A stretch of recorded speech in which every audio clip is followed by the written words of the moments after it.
guys, hello. Welcome to Friday the 13th. That is not Friday the 13th, but it's a Friday the 13th movie chat. So the original from 1980.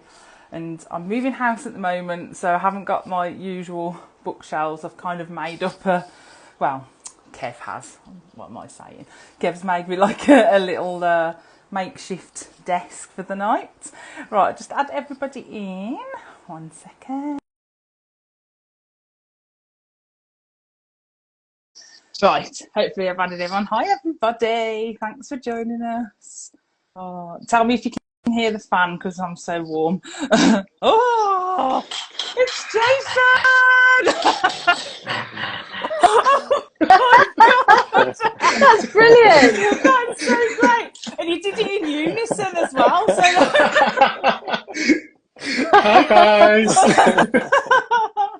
Oh dear, Hello. welcome. Hello everybody. Hi, it's nice to see you all. Oh, terrifying. Oh, I can't see you! Dear. Oh, who Oh, this one I can't see! Who can't you see? I can't see. Leeroy, I can't see. Oh, It is Leeroy, isn't it? Yeah. I can see you, Leeroy. Yeah. I can't see you, Leeroy! There's an Instagram glitch that happens, and I don't know how to Only fix to Emma. it. And I don't know. Emma's got a gremlin in the system. But yes, welcome. We're going to be chatting about a classic tonight. And I was just saying, I've got some makeshift shelves and I've got things propping me up. Literally propping me up, like here, there, and everywhere. So if you hear any crashes and anything, it's literally just going on. Yeah, there's boxes everywhere. It sounds really echoey as well in here. So Spooky. Spooky, yeah, perfect. Hi everybody.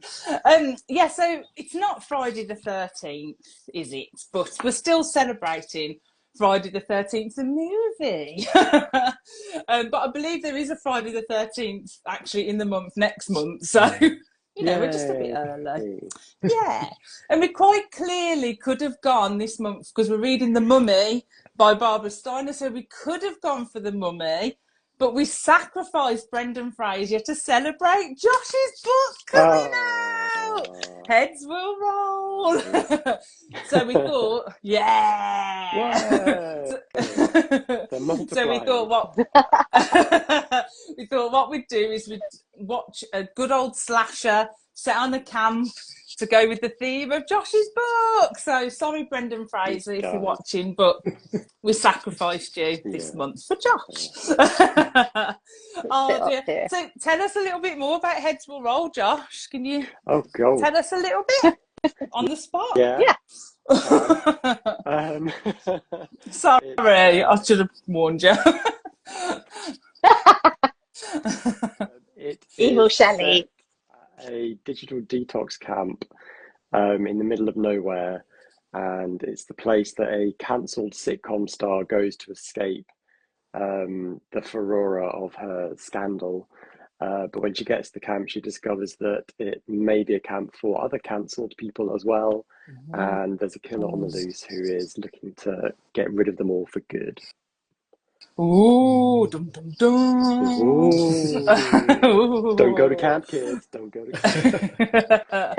And I just saw Melina put, yay, Josh, loving Heads Will Roll so far. So, yeah. Karen's put another scary movie I get to watch through your eyes without having to give myself horror film nightmares. Yeah. And the evil twin said, that sounds brilliant. So yeah, buy a copy. Heads will roll. And joining us as well is the fab Emma, who normally has Mr. Slicey to hand, her little axe friend, somewhere hiding. I'm a bit scared because I don't know where he is. Oh, he's gone missing. So maybe someone's got him because he's not here. Sleep with one eye open, Emma. Yeah. And joining us as our special guest, hopefully in maybe a cropped top and shorts? No, not tonight. It's a Sunday at In my Camp Crystal Lake. We dreams. need to chill out there. Um, so it's the brilliant Leeroy who is killing it as over on Slashy Horror Press, which Thank you. you've got some brilliant titles out, Leeroy. Like honestly, so good. So yeah, I'll put a link up after so people can check those out because yeah, Thank brilliant. And thanks for having me. Oh, you're so welcome. Thank you because you've done a few chats with us, and I was like, who likes Friday the 13th? Leeroy. Perfect t-shirt. Oh, so Friday the 13th then is about a group of teenage camp counsellors who are murdered one by one by an unknown killer while they are attempting to reopen an abandoned summer camp with a tragic past. And apparently it was kind of inspired by both the Halloween films, which was obviously a blockbuster slasher movie, and a film that I've not seen called Meatballs, a teen sex comedy. I've not seen that. That passed me by. Yeah. So apparently that's set in a summer camp, and it had come out shortly before, and they were obviously both big hits and focusing on that youth market. And Victor Miller, which I think was one of the directors or something, admitted that he was the writer. Thank you. my notes are so bad. But apparently admitted that he was purposely riding on the coattails of John Carpenter's Halloween, and he wanted to like recreate something. And apparently it was the 18th highest grossing film that year. Obviously facing stiff competition from The Shining, Dressed to Kill, The Fog, which we've done on Movie Chat, and Prom Night as well, which we've also done on Movie Chat. Yeah. And the film is rumoured to have been inspired by some real life event at Lake Bodom, the Lake Bodom murders in Finland, apparently in 1960. So yeah, scary. So I'm taking it that we've all watched Friday the 13th before. So have you got, what are your first memories of watching it, Josh? Yeah, I've watched this film a lot. I think the first time I saw it was I was maybe 15, 16, and it was very much got it from the video shop. I think it was probably part of my like post-Scream horror education, where this is one of the films that is heavily mentioned in Scream, the first one. And so I was like, oh, okay, Friday the 13th, and went to video shop, found it, and just been obsessed with it ever since, basically. Ah, nice. How about you, Emma? You've seen it before, haven't you? I'm sure you have. Yeah, but I have. I watched it when I was quite young, and I couldn't remember half of it, to be honest. I've never re-watched it. I couldn't think why I hadn't, but I hadn't. And so some of it, lots of it, I had little flashes of, and I was like, oh yeah. And then lots of it was just missing from my brain. I didn't remember any of it. So it was like watching it again, really, which was pretty cool. Yeah, definitely. How about you, Leeroy? You've probably seen it loads of times like Josh. I have, but in terms of the first time I watched it, I can't remember specifically watching the first one. I remember watching the fifth one, and I was really young, and the fifth one's a little bit raunchier than other sequels. So that was my first memory of watching a Friday the 13th film. But I do remember that it took me a while before I really liked this film. I couldn't quite get on board with it when I was a little bit younger, but as I've gotten older, obviously it's become one of my absolute favourite films. So, yeah. Oh, I love how the fifth one was like the start for you. Yeah. Whoa. Yeah. Whoa. I'm kind I of the really same. remember about my first watch. I'm sorry, I just remembered. No, go on. Was when the text comes up on screen saying the present. I remember as a teenager being like, "Oh, I wonder what the present's going to be." And it no, present day. Oh, I love that. That sounds like something I would do. What's the present? Jesus, Josh. Oh, the present. Who's going to get a present? What's it going to be? That's so cute. Choppy. Yeah. Oh, but I was just going to say I'm the same as Emma. Like, I remember seeing it years ago, and you know, I always blame my nan for everything, but I'm sure she had it on in the background, and I've seen It was bits Nan. of it. Yeah, but I just don't. There were some bits I just didn't remember, or because I haven't seen it for many years, or if it's been on the TV, I've just seen like bits of it. And obviously on, like, you know, top 100s or whatever, they do the classic moments from it. But there's a lot of it that I forgot, and I was like, ooh, it was like watching it again. And it's not one of the ones that I would rewatch. I've rewatched like a few of the sequels, or you know, it's strange. I don't know why. I just seem to have not gone back to it. So it was really good rewatching it. I liked it. I saw Melena said, this is the first time watch for me. Hangs head in shame. No shame. No shame. Did you know the twist? Did you know the twist? Oh, yeah. If you Yeah, Melena, tell us. Did you know? Yeah. Did it scare you? Sharon said, I love this film. Watched it at 2 a.m. this morning. Again, insomnia helps sometimes. I watched it like before I went to bed and had some really strange dreams about running around a camp and being chased, not in a good way. Yeah, not by Kevin Bacon. No. Speedo. Oh no, Trying to that's sad. get you to buy the phone. Yes. Buy it. Well, I don't use my account. I like to use EE. I'm so surprised that hasn't been took up by you yet. Oh, I bet there's like a licensing thing or something, isn't there? Steve from Creek Talk Podcast said Friday the 13th is such a classic horror film. Sharon said, I saw it in the cinema when it came out, sneaking in as I was too young really to watch it. And Melanie said, love the suspense, the setting, shots, and Adrian King, of course. Oh, yeah. Perfect. Lovely woman. Yes. Yeah, she is lovely. I know you've met her, haven't you, Leeroy, at a convention thing? Yeah, I met her a couple of years ago. Yeah, she was a lovely, absolutely lovely woman. Yeah, she is. And she did, when Josh's first book came out, The Shadow Glass, I reached out to her because she'd started following me on Instagram, I think because of doing the chat with Grady and stuff. And I asked if she would do a video for Josh because I knew Josh was like a big fan, and she did it. She's amazing. Oh, Yeah, that's really sweet. That's very so. Jelly. Oh no, it's all right. I was like, do I be cheeky and ask? Do I be cheeky? And I thought, yeah, I'm going to be cheeky. Yeah. The thing that I loved about that was that she didn't really know what the book was called, so she was like, congratulations on your book. The Shadow Glass. Which is just very endearing. Oh, I know. 'Cause I'd sent her like a picture of it, the synopsis and stuff, so she could have like a bit of an idea, like when she did the video. But yeah, but it's such a good video. Honestly, it was brilliant. I was so pleased, and then I was like even more pleased that Josh liked it as well. So that was good. Love the Nirvana. Oh, thank you.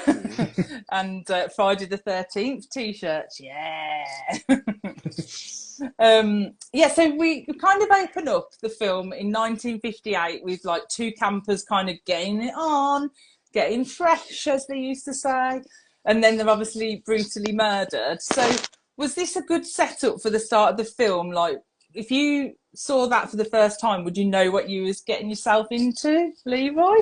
I try and imagine this from when it first came out, and I suppose it's a really good prelogue of what's to come because you kind of don't know what to expect from that. Like, obviously, it's two teenagers getting killed, and then we have an amazing title sequence, which, as simple as it is, it's so effective with Harry Manfredini's score. But I think it's a really good opener for the film, personally, because, as I say, you just don't know what's going to happen next. Like, two kids getting killed. How about you, Emma? Did you like the opening? Did it set the tone of the film for you? I agree with Leeroy that it's not it's a good opening. It's nothing wrong with it, but I think we could have done without it. I don't think it was needed. So I think although it gives you a little bit of the backstory and that's kind of cool, I think that the story would have worked without that piece in there, because I completely forgot about them as soon as I went into the. If anything, I would have liked them to be flashbacks in the campers, ghosts standing in the corner, like scare the crap out of them. Do you know what I mean? Like, they weren't, if you're going to do it, if you're going to put that in the beginning, follow it through, or make more of a feature of it. Like, we didn't see the boy drowning. I would have liked to see more of that in the beginning, like them playing outside and, all the kids they're supposed to be looking after, then they just biff them away and then go and get off with each other. And that's what, they didn't hear him drowning or whatever. And so I thought either do it bigger or put some shadows of it through the film. So I would have liked a little bit more from that. So as Leeroy says, it's an intriguing start, but a little bit more. Yeah, because didn't they do that, like an opening like that in, what was that film called? The one with the shears? Oh, The Burning. The Burning, is it? Yeah, that's it. Didn't they do that in that? Did they open it up with what happened? In The Burning, they bully the caretaker. Yeah. Because that's based on an urban legend, the Cropsey urban legends, and they bully a caretaker who gets severely burned. So that kind of does set up the film for what the story just of remember like it being shown at the beginning and then it obviously went into like the present day or something like that. So it's a good film, that is. I haven't watched that for years either. Brutal. Yeah. How about you, Josh? Did you like the opening? Did it set that tone for you? Yeah, it's interesting hearing Emma's perspective as someone who didn't really remember the film that much, because you're right, that opening should really have been the setup for the drowned boy. If it was going to like actually, because the film doesn't really work very well as a mystery. I think there's like one mention of a drowned kid very early on, but it's not really something that is followed through. There's no narrative thread to that, really. Yeah. So it kind of works as like a really weird, jarring sort of like, what the fuck is actually going on at this camp, and why have these two kids been randomly killed? So it kind of works as like a bit of like what? And it obviously steals a little bit from, well, it steals entirely from the openings for Black Christmas and Halloween, where it's like the perspective of the killer. Yes, Black Christmas. Yeah, definitely. So I like it. I think it's fun. I remember thinking it was incredibly cheesy the first time I watched it, because obviously they're all sitting around singing Kumbaya and stuff. And then like giving each other the eye, like across the guitar. Like, I like that freeze frame of her like screaming. That's really effective. Yeah, I love that as well. And I love the fact as well that the opening wasn't, I can't believe I'm saying this, the opening wasn't that gory. So it was like, that's what you're thinking you're going to get. Oh, it's just going to be mild. But then obviously it really does go for it. And so I kind of like that. But yeah, I like Emma. I probably could have done with a bit more of the drowning kid kind of thing. But, we can't have everything, I guess. But yeah, I agree. Like, it would have been nice to see a little bit more of that. But so the movie was filmed at, now you know what I'm like with pronunciations. So Camp Nobibosco. I don't know whether I'm saying that right. In New Jersey. I don't know. So it was basically it was filmed at a real camp. and the camp is still in operation apparently. And it has like a whole wall of Friday the 13th memorabilia to honour like that the movie was set there. And I did read that like most of the cast and crew did stay at like local hotels during filming. But some of the most dedicated, like Tom Savini, was he like one of the writers as well? Yeah. No, he's a special effects legend. Oh yeah, of course he is. Yeah. I'm just going now. I'm so tired, honestly. So the special effects legend actually decided to stay on camp. On the actual campsite, and apparently they had like a couple of movies on Betamax to watch. I think it was Barbarella and Marathon Man, and they just kept Yeah. watching them every night. And apparently, Savini can recite most of those films by line by line I'm not now. So surprised. yeah. So if you had the choice and you was filming Friday the 13th, would you have stayed in the camp or gone to a hotel? Josh? I'm going to the hotel. Ooh. There is no way. I knew you were. I don't like the dark, so it looked like it would be really dark in that place. Yeah. Yeah. So I Yeah. would not be sticking around. No. For sure. I'll join you, Josh, because I Yeah. would not stay there. No. You just never know. No, never know. How about you, Emma? Would you stay there? Yep. Yeah, I I would. And I'd want other people to stay with me because I would want to scare the crap out of them with pranks. Oh, yeah. Absolutely, 100%. I love a prank. So if I was there, I would be absolutely tormenting all the crew that had stayed there. I'm sorry, but I would. They'd probably get me back and sling me in the lake, but yeah, I'd have to stay. I can imagine Emma, actually. Yeah, you would be a good So much fun. campmate. And how about you, Leeroy? Would you stay there? See, a couple years ago I would have, but I'm too much of a tired princess now, and I just like my creature comforts, so I'm going for the comfy hotel. Room service! Where are my slippers? Exactly. Yes. Yeah. Oh dear. I just saw Sharon said she'd stay at camp with a big knife. My team! On my team! Yeah, and And the mad get crash. stabbed, I think.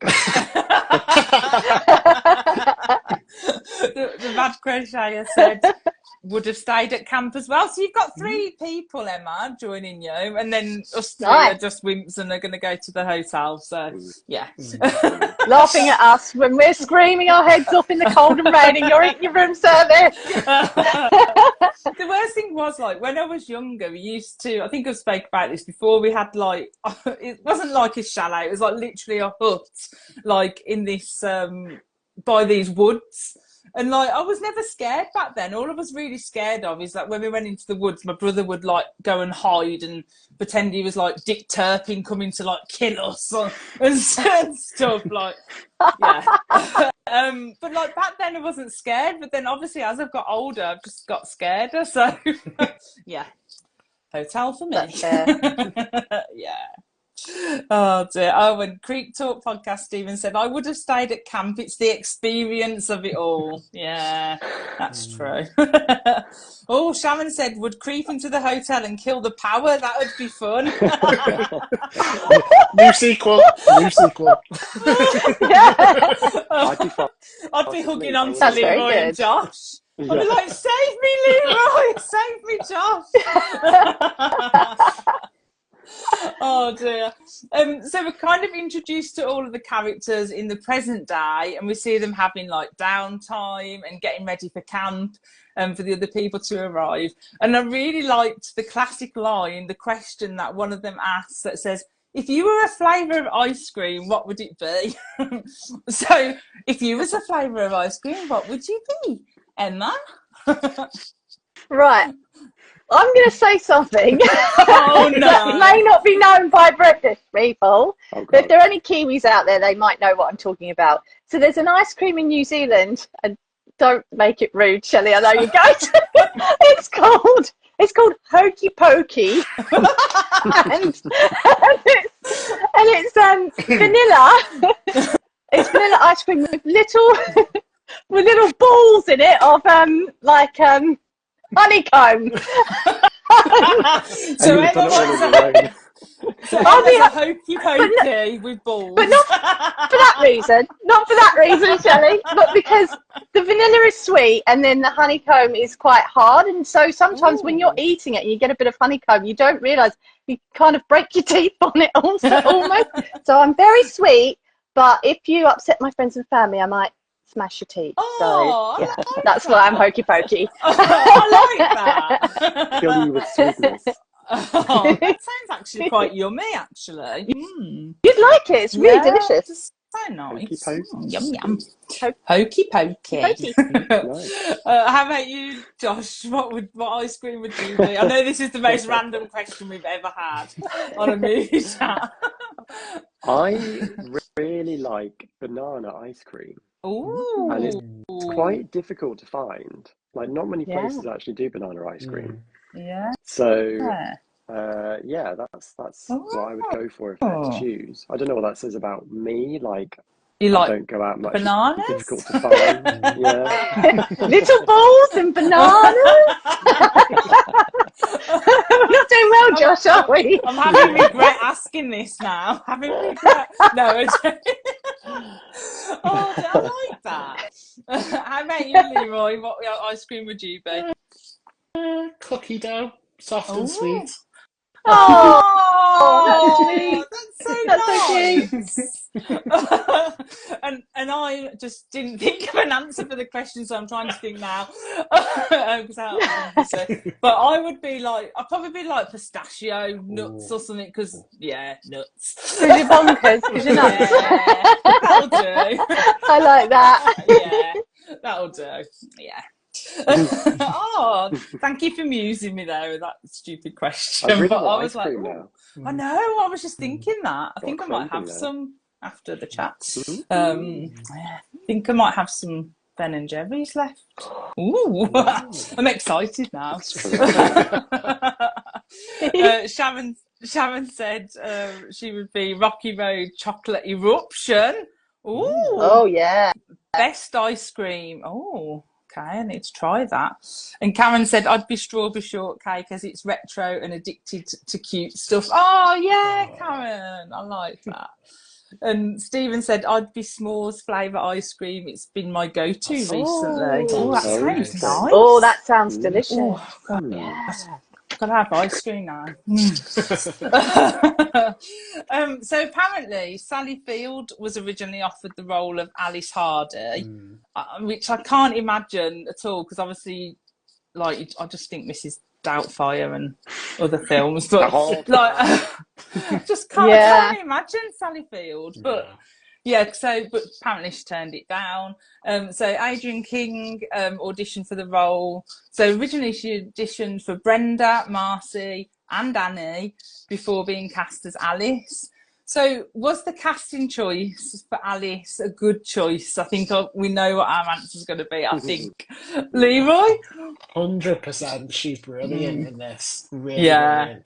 She just fits that role so well, because there's, with a lot of final girls, there is, like, I suppose, that innocence and naivety, but with Alice, there's almost like a maturity, and like there's almost like a hidden backstory of her running from something, and you kind of feel, she's got life experience, and I think that's quite interesting for someone who's our eventual final girl. Spoiler alert. But I really liked Adrian King in this. I think she did an amazing job, and it's just such a shame what happened afterwards, which obviously put her off acting for a long time. Yeah, because she got stalked in real life, didn't she? And which is why she only asked for like a small part in the sequel. Spoiler alert. Bless her. So I think it put her off, didn't it? It's a shame, really. Yeah, 100%. Yeah. But she's, she does a lot of voiceover work now as well, and she still does indie films, and she's even done fan films of Friday the 13th. So she's, still, she does, and I think that she got like a wine company, to do with Camp Crystal Lake as well, or something like that. And so I think that's pretty amazing as well, isn't it? Yeah. So Josh, what did you think of Adrian King as Alice? She's great, and she is quite physical, especially towards the end. She has to actually fight Betsy Palmer, Mrs. Voorhees. So she really goes for it, and you can kind of tell that it is her in most of those shots. Like when she's like having her head smashed into the sand and stuff. Well, Betsy Palmer apparently apparently was going a little bit too rough with her, and she had to kind of go, Sean, she's actually hitting me. Oh no! Oh, wow. Good. It did look It good looked that way. brilliant. Yeah, But yeah, it did. Betsy really, really went for it, and I think she was a Yeah. bit taken aback. Betsy Yeah, she does. Palmer, She, a amazing. lovable loon. Yeah, but she just the poor Adrian. She just kept thrown around a bit, slaps as well and stuff. Doesn't she? Oh, bless her. I did love that moment when she kind of, where she says to Bill, "I'll come with you to look for everyone," but she's already like asleep. We've all been there, Josh. We've all been there. You know, when you're just too comfy and like you're like, yeah, I'll come with you. Yeah, no, go to sleep. Yeah.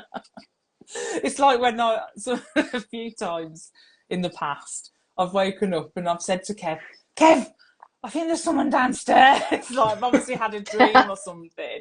So I say, go and investigate. And then when he comes back up, I'm like, like sound asleep. And you've woken him up. He's like, bloody hell. Like, yeah, you go and investigate. I'll just go back to sleep. Yeah. Oh, how about you, Emma? Did you like Adrian King as Alice?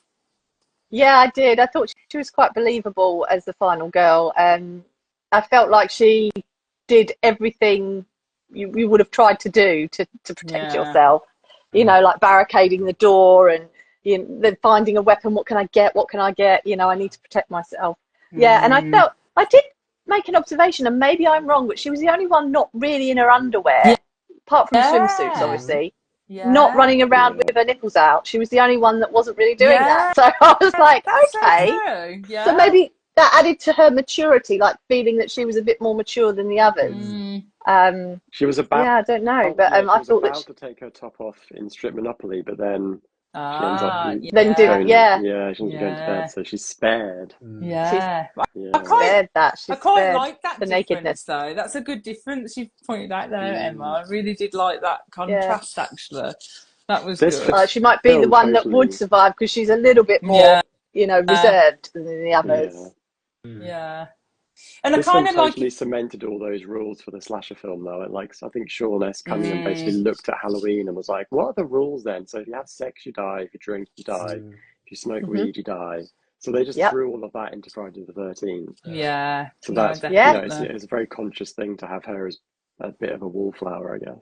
Yeah. And do you think, like, if you was watching this for the first time again, like, would you? Because I was watching it and thinking, from the start, you can't quite tell who's going to be that final person. It's very cleverly done. Because you my partner thought that the girl, Annie, he thought she was going to be the final girl. Yeah. Because she's just like bumbling around on the way to camp. And, that's it. So he's setting it up that it's going to be her.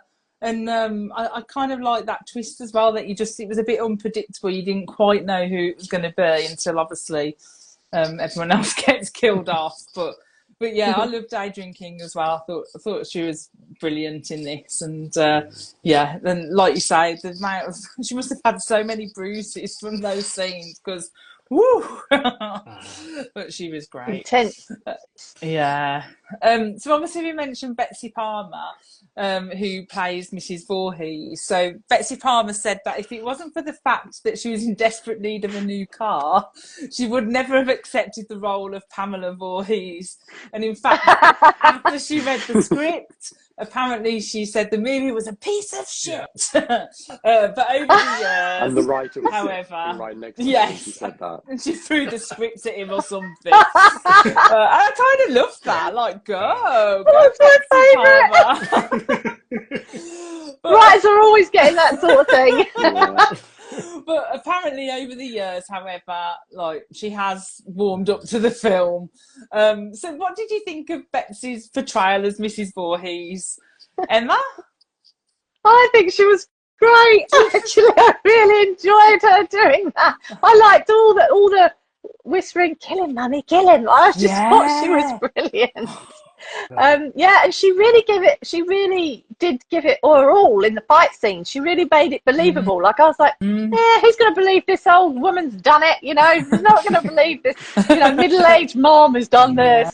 And no, but yeah, it was the only thing that suspending my disbelief, you have to suspend your disbelief a bit about, is moving all the bodies around, because I'm middle-aged, I'm 45 this year, and I could be lugging those boys around. They'd be dead weight.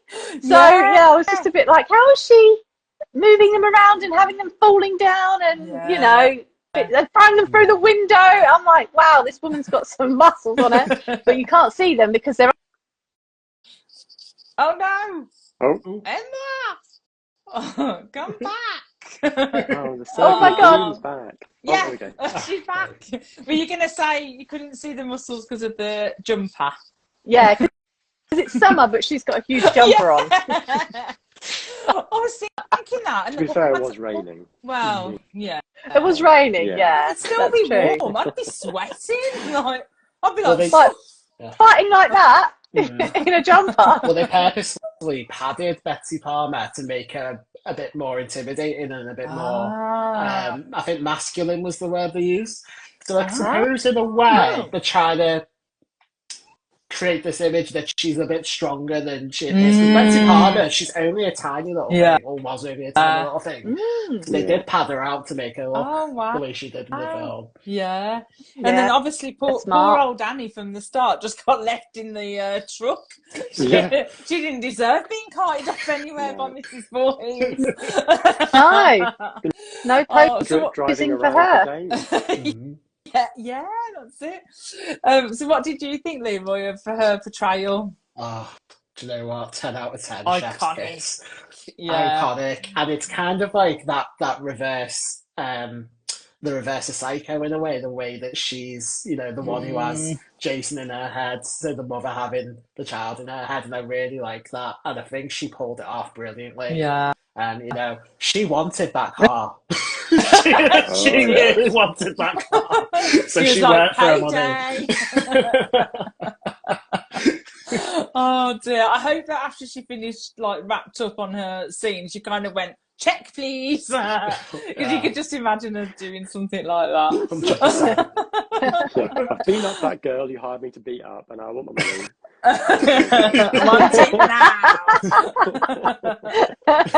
Oh, what did you think, Josh? Did you like her portrayal as well? I love her. I love that when she first shows up, she's exactly the kind of, visually, she's exactly who you want to turn up when you're having the worst night of your life. You want this sort of motherly, caring figure in a lovely cozy jumper, and she's like, oh hello dear, I'm friends with the Christies and all this stuff, and that's exactly who you want to just give you a big hug and make everything okay. And I love that she very slowly transitions into an absolute nightmare. And actually she gets some, as much as she said the script was shit, she gets some pretty good dialogue. I think her sort of all of the exposition that she has to deliver at the end when she's like, his name is Jason and all this stuff, it's really quite creepy and chilling. Yeah, and it's the way she does it as well, and the eyes, and she's like, and the voice goes funny when she's like, look what you did to him. Yes. Crazy with it. And then even I know this is going to sound strange, but even down to her teeth, her mouth, and her whole facial features, she was just made for that role, perfect. And she's terrifying. I wouldn't like to meet her in the woods. As you say, to start with, when she was being all sweet, I was like, oh, bless her. But who's this lovely Make you a cup of tea. She hadn't been in the film for 20 years when she did this, so she was having a proper comeback. Wow, that's amazing. Yeah, she did so good.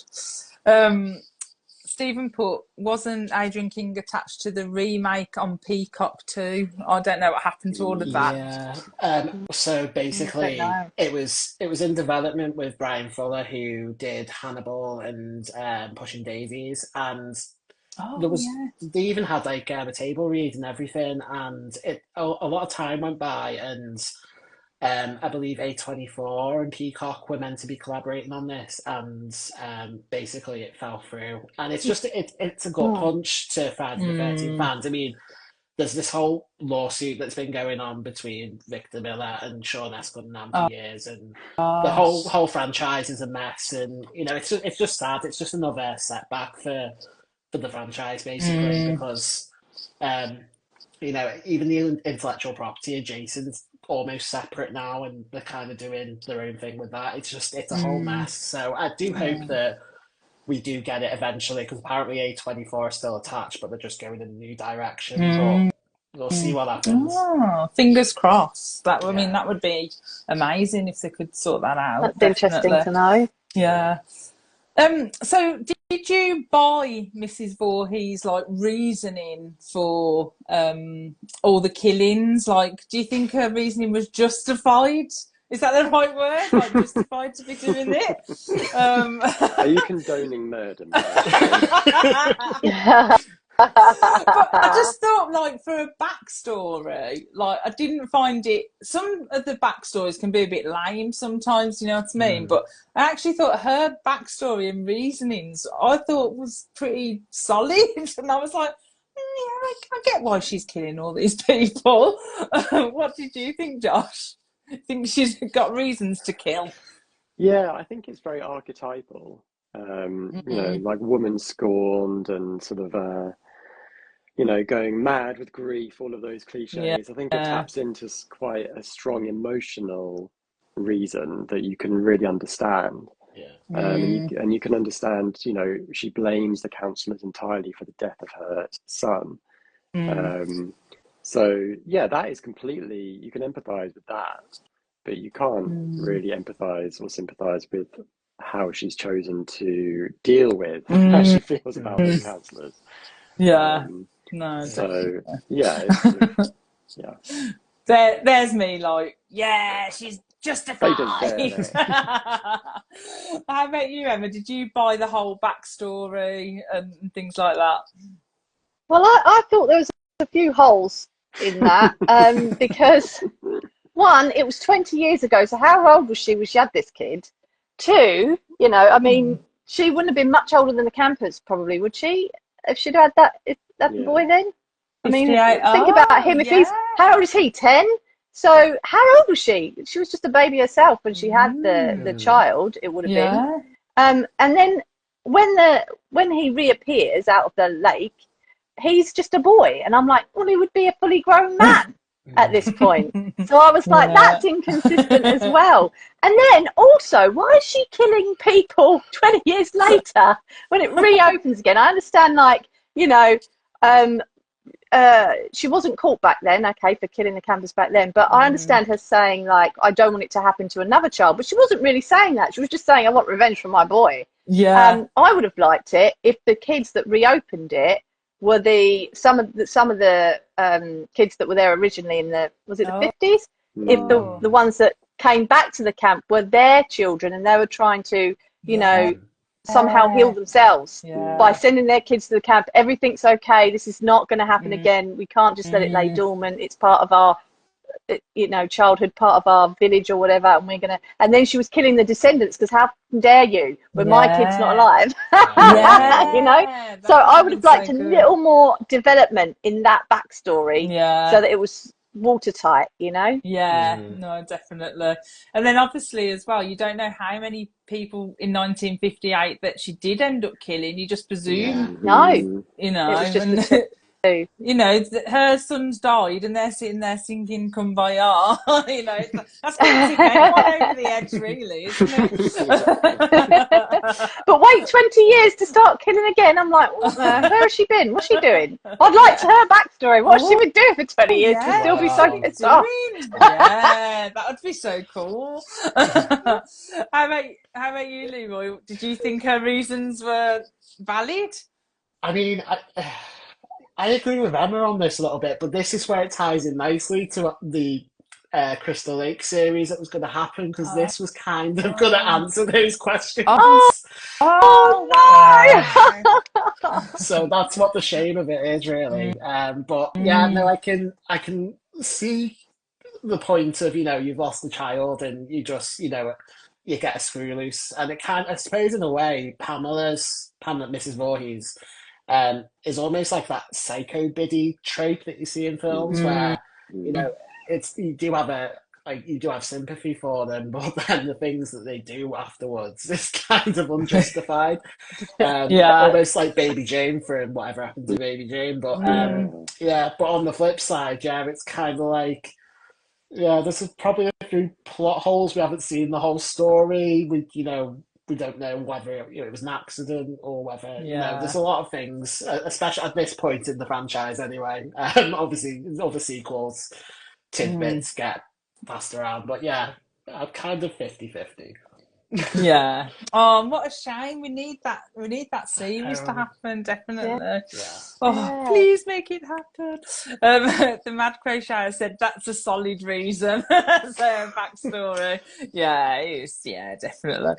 And Stephen said she was out for a second revenge, I guess, lol. The OG teens weren't punished enough.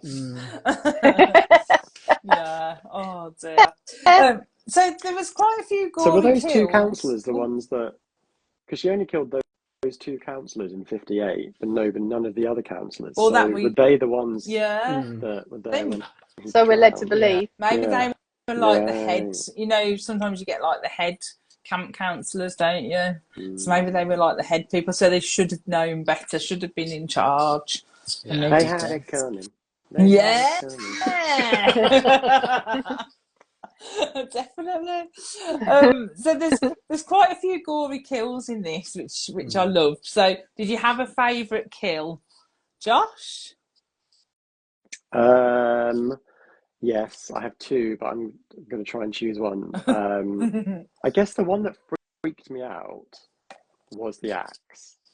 Because I had never seen anything like that before, and I don't think I've really seen anything like that since. And I think it still kind of holds up as really quite a convincing special effect. Her scream is a bit feeble. But the actual axe in the face is horrific. Brutal. Yeah. I was like, oh yeah, that is a good one. Leeroy, do you have a favourite death scene kill? Yeah. On paper, it's Kevin Bacon, but when I'm watching it, Mrs. Voorhees kill. If you look at the freeze frame when it's happening, you see hairy hands, you see a really bad head. That's like, and it's just you gotta love a low budget horror film for trying, because that is brilliant. But Kevin Bacon's on paper, but Oh, she was just having a bad day, Leeroy. Bad day. Oh dear. How about you, Emma? Did you have a favourite kill?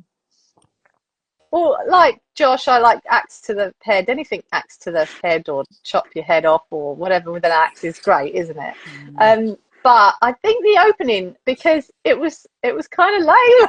So when I saw the neck come open, I was like, it looks like Play-Doh. So I kind of like that one because it was just so not very believable compared to the rest. Yeah, that's a good one. But I think I love the Kevin Bacon kill. Yeah. I thought that's brilliant. And obviously you see that one quite a lot over the years. It's like just good. Because I just kept thinking, oh my God, that means like why they were like getting down to it. He was like waiting under the bed. She was waiting under the bed, sorry. She was waiting under the bed. And so that's like wrong on so many levels. Dead body above, real body below. So it's a great jump scare. One. But I did also I did also love as well how like conniving the one, I forgot her name now, it's gone out. You know when the girl goes and she's getting ready for bed, and then she hears like Brenda, that's it, and she hears like help me, and like to me that was the most conniving kill, because it was just clever, like drawing her out to where Mrs. Voorhees obviously wanted to kill her. She didn't want to kill her in a bed, she wanted to kill her in a very specific place. And I thought Mm. that was quite a clever kill to like draw her out of safety kind of thing. Quite scary, really. And Yeah. I still can't believe that they got away with firing an actual arrow so close to an actor. Yeah. That jump where the arrow goes into the bullseye, Yeah. that was Tom Savini firing that arrow for real. Was it? Um, I thought it was. I was horrified. yeah, it's That could have gone scary. so wrong. Yeah. And they killed Oh. a snake. Yeah, they did. Yeah, Yeah. Cruelty. yeah. They couldn't put that thing at the end of the film that says no animals were harmed. Yeah. They Because So, they yeah. definitely were. harmed her. And wasn't that scene added in as well? Because I think Savini like saw snakes in his cabin, so he was like, "Oh, that's a good idea. I'll add the scene in and Just or something like grab that." some poor snake. He's just minding his business. You want Yeah. to be in a horror You're movie? going to be in a movie. I'm going to make you a star. I hope the snake threw the script at him as well. Like, He did after his arse was cut off. Oh, dear. So Betsy Palmer normally tells fans that she has like no idea who this character is in the hockey mask, as her son drowned in the 50s in the lake. And obviously Jason isn't mentioned by name until about an hour 16 into the film.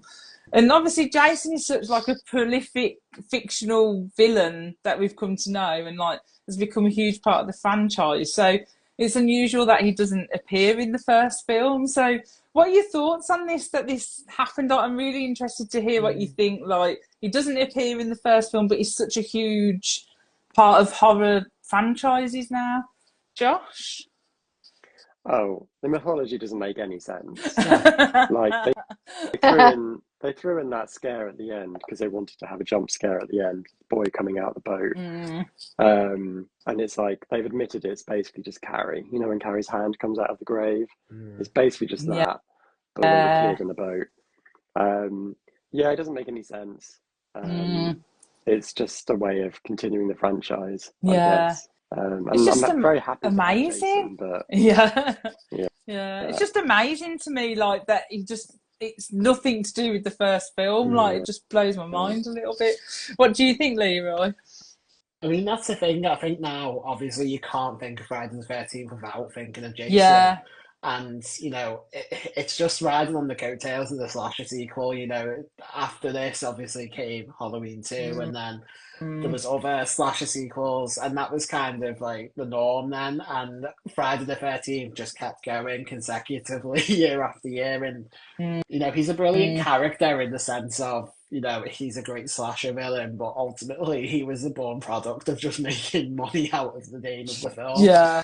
Which is pretty impressive when you look at the intellectual property that's come with it since. Like, it's insane how much merchandise and other media, etc. But yeah, like even with this film, like as much as, you know, if I tried to separate it in a separate entity, I'm automatically going to think of Jason Voorhees. It's just inevitable. Yeah, definitely. How about you, Emma? What did you find it interesting that, you know, Jason doesn't appear at all? Well, you know what I mean, in the mask. I think it suffers from the classic of we didn't know this was going to be popular and make money and that we could make a franchise out of it. So we just slung together without thinking of the lore or the backstory or the world building or anything. Because you would have put the boy playing hockey in the beginning and that was his thing. And then that's why he wears the hockey mask. You know what I mean? That's part of it. That he was a hockey player as a kid. And so you could have set that up really easily. Even in the second one, the hockey mask isn't introduced until part 3. He wears a sack in the second one, which I personally think, as a big Friday the 13th fan, that is a more effective mask, and I love the mask in that one. It's inspired by the town that dreaded sundown. But like, I think that look on Jason was the scariest that Jason's ever looked personally. But yeah, the hockey mask was just introduced as a new mask in part 3, and it just stuck since because people seem to love it so much. Yeah, I forgot about it's what he's known for. Yeah, forgot about the sack thing. Yeah, and they I'll do have to try that. They try to explain it in part two, Ginny, the final girl, she kind of says he could have been out in the woods, for years, and then he saw some campers kill his mum, and just think what that would do to a person. And it was like, I mean, it's a good stab at explaining this thing, but it doesn't make any sense. But that's why we love it. Yeah. The Mad Crocheter said that's why Casey Becker gets the question wrong in Scream. Yes. Exactly. So easily done. Yeah. And doesn't the dad, in that opening scene, the dad says to his wife, go down to the Christie's down the road? Oh, I swear he says that, and it's like another little nod to Friday the 13th. maybe, yeah. Oh, I like it, Josh. We have to rewatch Scream I know. with my ice cream. So it sounds like a few of us have seen some of the sequels or somewhere along the line, but has anyone watched the reboots that they did of it? Yeah. What did you think? I mean, it tries to be a greatest hits, doesn't it? Let's just be honest. It's got everything in there. It's got the gratuitous nudity, a little bit too long than it needs to be. It even has, the sack head in it very briefly. Yeah. The sack head has that very briefly. Then he has the hockey mask. What I do like about that film is that, in a way, we do get a final boy out of it. Even though I'm just picturing him as Dean and Gilmore Girls. But I did like that about it, and I do think it's one of the better OO's horror slasher remakes out of the bunch, personally. But my heart just lies with give me the original and the trashy sequels that come afterwards any day. Yeah, no, definitely. Have you seen the remake, Josh? Did you say It is kind of a redux, and I do like the way that they use Pamela Voorhees in it as well. That's quite effective. But everyone in it is just so unlikable. They're just really despicable people. So it's not a fun watch. It kind of makes you feel a bit grubby and gross by the end of it. Me and Corey watched it. Must have been on a Friday the 13th at some point a few years ago, and we was like, no, we're never getting this time back. It's up there with has anyone seen the Blair Witch reboot? That's awesome. That's the best bit of that film is the last 5 minutes of it when she's in the tunnels, and that's it. It's awful. Well, I don't do many reboots. I didn't like it. And I didn't really like the reboot of Friday the 13th either. So not a fan. But maybe because now I've got the bug, I might watch some of the sequels again, and maybe I just might include it and then probably regret it again. Just suspend your disbelief with a couple of things, because even though they're consecutive sequels, they just even appearance of Jason just doesn't make sense. In part 2, he's got hair, and then in number 3, he's got a bald head. He's had time for a shave in between. I know one of the ones I've never seen, and you're going to go, oh, Shelley, is it Jason Takes on Manhattan or something like that? I've never seen that either, Shelley. I would love to know what your opinion on that is, because, again, suspend your disbelief with the fact that title. Sounds dreadful. That's one that is so completely 80s in a way that the other ones aren't. The wooden mullets. It's really different, isn't it? Guitars and stuff.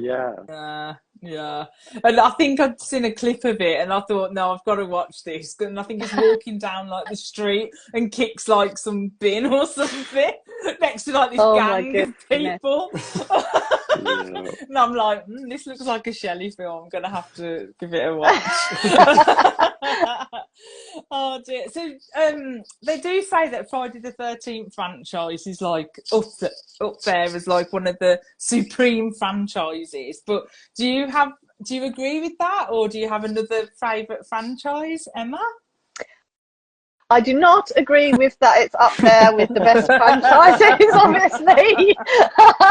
I think it's it's a must watch. You must have watched that to be a horror fan. It's something that we all cleared out the blockbuster. That one. That's the last one on the shelf. I'll watch that. But I think it's classic, but I think that for me, the ultimate franchise will always be A Nightmare on Elm Street.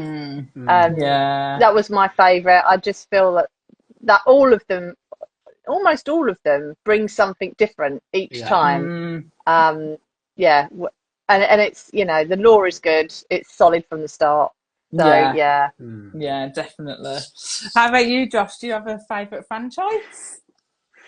Well, I mean, Scream has 6 films now. So I mean, I know it's not the 80s, but I think Scream is probably my ultimate franchise because they've managed to keep it really quite consistently good. Yeah. I do love the A Nightmare on Elm Street franchise, but there are some really shonky entries in that franchise that I just can't really bring myself to rewatch. I like the cheesy ones. Number 5 and number 6 are some of the worst films I've ever seen. Oh yeah, You've not seen the Blair Witch reboot, Josh. Save that for that. I do think Friday the 13th is like a really, really fun franchise, but it very much is like a cookie cutter situation where it is the same film pretty much over and over again. Even though they start throwing in sort of, you know, gimmicky things like a psychic, you know, stuff like that. It kind of, and obviously Manhattan. Yeah. It's fun. It's fun. You know what you're getting. It's fun. Yeah.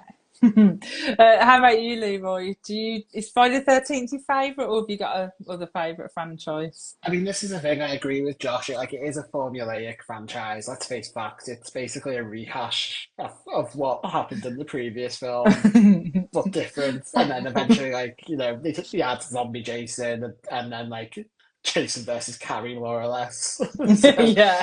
But like, if I had to choose another franchise, it would be A Nightmare on Elm Street because I love, especially the first 4 entries. I do agree, 5 and 6 are a bit naff, but you know, those first 4 entries all have something to them that I just think is very special for a supernatural slasher, essentially. You know, I always think of number 4 and just how different that is from all the other films. It's visually quite stunning in some places. So yeah.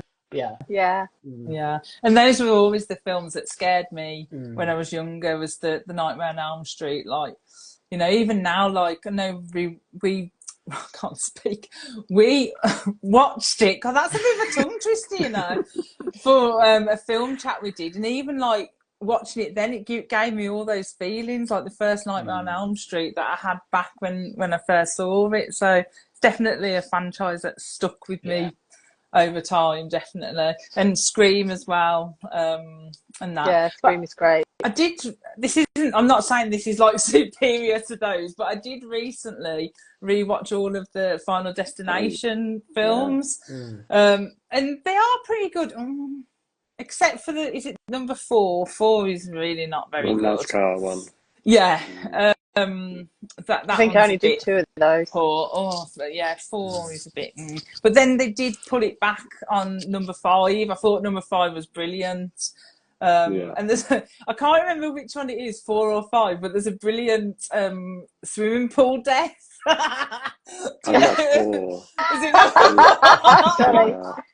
It's brilliant. I don't know. Oh dear, yeah. So it's to do with, you know, the suction things in the swimming pools. Oh, that's if that was number 4, that was the best thing about number 4.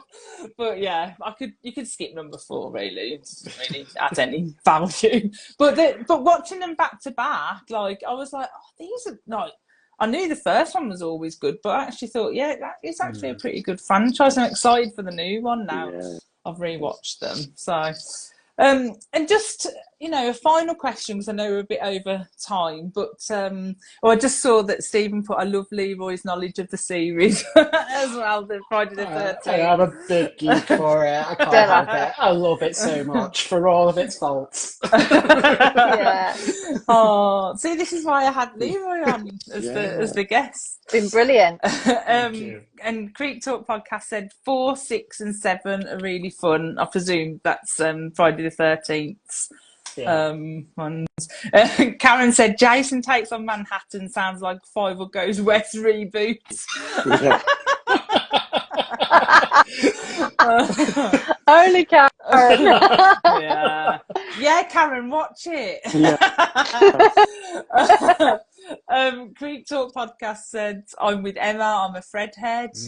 Sharon said Nightmare on Elm Street is my fave. Freddy's such a great killer. Yeah, Mad Crochet said Scream. Oh yeah, and Melina said the Alien. Alien. We like to have that. Yes. Yes. Well, that is my all-time favourite. Sharon. Yeah, we're all going Alien. I think Romulus, yeah. Is that sci-fi? You're not allowed. No, we're allowed. It's not sci-fi horror, so you know. I love it. Melina said the Insidious franchise as well, because we've just watched those. Me and Melina kind of did like buddy watches on them because I was too scared to watch them on my own. Every scare maze I go into has that song. Like, you know, with Halloween when I go, it's always Tiptoe through the bloody, what's it called? Tulips. Tulips, and it's so creepy. Oh my God, Emma, you sounded exactly like the song then. That was really freaky. Honestly, it's so creepy.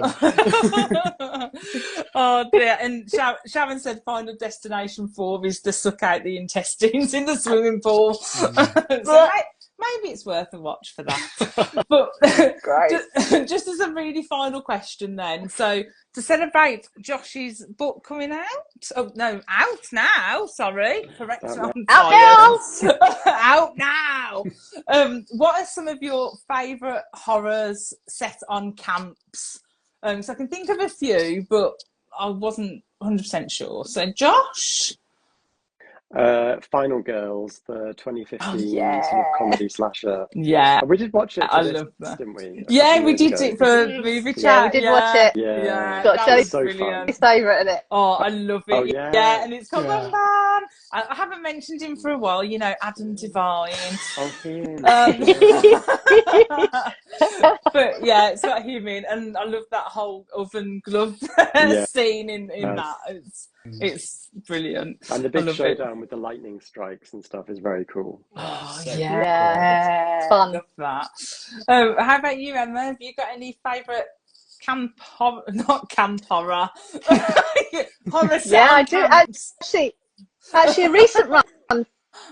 Fear Street number 2. Oh yeah, I just rewatched those recently as well. That was good. Because that was how we all started the chat, didn't it? That's how we came to. So that is a firm favourite of mine. Yeah, that's how we created movie chat. How about you, Leeroy? Sleepaway Camp is up there for me. It's so bad in the best way possible, and I love it so much. Again, I met Felissa Rose, who plays the lead in that, and she is amazing. But other than Sleepaway Camp, The Burning is a brilliant one to watch. Like I said, it's so brutal. So that would be my recommendation if you really want to watch another camp film. I'd watch The Burning because it is quite creepy and it's really scary and bloody. And it has Jason Alexander when he was young, and he is gorgeous. And Holly Hunter, isn't it? Yeah, she has no lines, but she's there as one of the campers, and you can spot her a mile off. Oh wow! I have watched The Burning years ago. I think, was it a banned film? Did it get banned at some point? It was one of the video nasties in the UK. Yeah. I always remember. I remember like my friend getting a copy of it, and they were like, "Oh, you need to watch this. It's like a banned film." So like we one sleepover watched it, but it's brutal. Like it did scare me. Like I have to say, it was that like, boat scene. Oh, it is brutal, but it is good. Yeah. But yeah. We just liked it as well because it was like meant to be this like banned horror film that, you know, like The Exorcist was banned. Makes you want to watch it more. Exactly. Absolutely. Yeah. Brooke has just said Sleepaway Camp is one of my faves. Yeah. Anyway, thanks guys, and thank you for like indulging me in Friday the 13th when it's Yeah. not Friday the 13th, Yeah. and we could have done the mummy. But this is Josh's mum, because Josh's book is out. Did we mention? Heads will roll. Oh, congratulations, Josh. Yeah, you. congratulations, Josh. Thanks, And darling. I'm going to be jumping into it very, very soon. Once I've moved house, that's going to be the first Yeah. book that I That's the read in true my new horror. house. I'm telling me, I didn't think I'd be doing it again after a year, but here we are. But the good thing is, all my books are over at the new house. Yay! Well, apart from Yay! these The important things. We got no chairs, but we got lots of books. two. Got no chairs, no food, no hardly anything. But my Jasper. books are safe. so yeah, but yeah, hopefully next time you see me I will have my shelves back, hopefully. But we'll see. But yes, congratulations, Josh, and do Thank check you. out Heads Will Roll. I keep seeing it everywhere and it's amazing, and I always feel so proud when I see it appear on Instagram and someone's reading it and going, this book was brilliant. I'm like, this is Josh's book and I'm so proud. Yeah, Booker said congrats. And thanks for everyone in the comments as well who joined in, and thank you to our special guest Thanks, everyone. Leeroy. And do check out Emma's page as well. Just check everyone out, you know. Come say hi. We like it.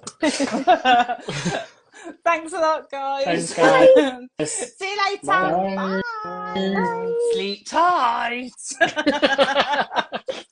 I said it like that?